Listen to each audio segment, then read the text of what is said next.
नमस्कार दोस्तों। आज हम बात करेंगे महाकुंभ की। संगम नगरी प्रयागराज में 144 साल बाद महाकुंभ का आयोजन हो रहा है। इसकी शुरुआत 13 जनवरी से हो चुकी है। महाकुंभ सबसे बड़ा और प्रमुख धार्मिक अनुष्ठान माना जाता है। कहा जाता है कि महाकुंभ में लाखों करोड़ों की संख्या में श्रद्धालु आते हैं। अब ये महाकुंभ क्या है, इसके लिए आपको कुंभ के बारे में जानकारी होनी चाहिए। सबसे पहले हम बात करते हैं अर्धकुंभ की। अगर अर्धकुंभ की बात की जाए, ये सिर्फ हरिद्वार और प्रयागराज में होता है। हर 6 साल बाद प्रयागराज और हरिद्वार में अर्धकुंभ का आयोजन किया जाता है। अब हम बात करेंगे महाकुंभ की। 12 पूर्ण कुंभों के बाद महाकुंभ का आयोजन होता है, यानी 144 साल बाद महाकुंभ का आयोजन होता है।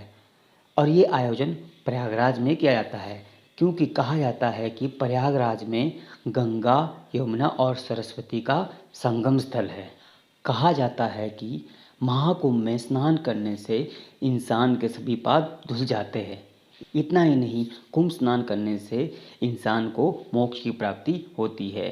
कहा जाता है कि महाकुंभ में नागा साधु से लेके बड़े बड़े महर्षि आते हैं और बहुत से श्रद्धालु उनके दर्शन मात्र के लिए करोड़ों की संख्या में इकट्ठे होते हैं। क्या आप जानते हैं, महाकुंभ का इतिहास वर्षों पुराना है। अलग अलग ग्रंथों में महाकुंभ के बारे में अलग अलग जानकारी दी गई है। कुछ ग्रंथों में कहा गया है कि महाकुंभ का प्रारंभ 800 साल पहले हो चुका है। आदि शंकराचार्य द्वारा महाकुंभ का आयोजन किया गया था। कुछ ग्रंथों में कहा गया है कि महाकुंभ का आयोजन हर्षवर्धन के शासनकाल से हुआ है।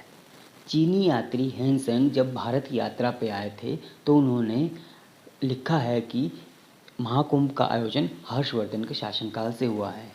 उन्होंने हर्षवर्धन के बारे में, उनकी दयालुता के बारे में भी लिखा है। उन्होंने लिखा है कि हर्षवर्धन हर 5 साल बाद नदियों के संगम स्थल पे एक भव्य आयोजन करते थे, जिसको कुंभ के नाम से भी जाना जाता है। उसमें वह गरीबों और धार्मिक कार्यों के लिए अपनी जमा पूंजी दान करते थे। कुछ महाग्रंथों तथा पौराणिक कथाओं में समुद्र मंथन का जिक्र भी आता है। कहा जाता है कि दुर्वासा ऋषि के कारण देवता तथा इंद्र कमज़ोर पड़ गए थे तथा असुरों ने देवताओं तथा इंद्र पर आक्रमण किया था। इस युद्ध में देवताओं की हार हुई तथा वहाँ से भाग गए। वहाँ से भागने के बाद वो भगवान विष्णु से मिले। भगवान विष्णु ने उनको समुद्र मंथन करने के लिए प्रेरित किया। समुद्र मंथन के दौरान भगवान धन्वंतरी अमृत कलश लेके बाहर निकले थे।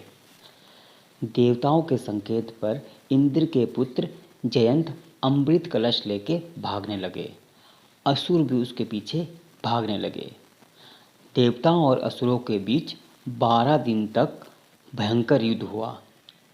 कहा जाता है कि देवताओं का एक दिन मनुष्य के 1 साल के बराबर होता है। युद्ध के दौरान जहाँ जहाँ कलश से अमृत की बूंदें गिरी, वहाँ वहाँ कुंभ का आयोजन किया जाता है। अमृत की बूंदें प्रयागराज, हरिद्वार, उज्जैन और नासिक में गिरी थी और यहीं पे कुंभ मेले का आयोजन किया जाता है। सनातन धर्म में महाकुंभ का बहुत बड़ा स्थान है। महाकुंभ का मेला ये साबित करता है कि सनातन धर्म दुनिया का सबसे पुराना धर्म है और सबसे श्रेष्ठ धर्म है। आई होप कि आपको मेरी ये वीडियो पसंद आई होगी। ऐसी ही वीडियो के लिए मेरे चैनल को लाइक, सब्सक्राइब और शेयर ज़रूर करें। धन्यवाद।